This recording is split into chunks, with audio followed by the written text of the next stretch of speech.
How to download Teamviewer in PC or laptop. In today's video, I'm going to show you how to download and install Teamviewer on your PC or laptop.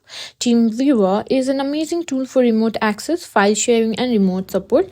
So let's dive into it. First things first, open your Google Chrome, but any browser will do. In the search bar, simply type in Teamviewer and click on the official Teamviewer website. Simply click on accept all cookies.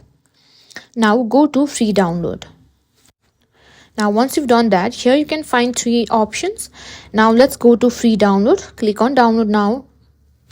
Now choose which device you have. I'm going to be choosing Windows.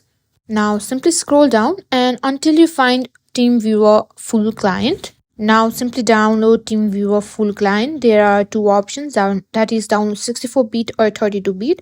I'm going to be downloading 64-bit for my Windows.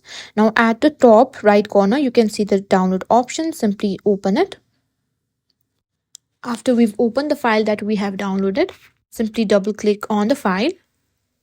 After you've done that, a prompt may appear whether you want to install it. Simply choose whichever option you prefer and simply click on accept and next.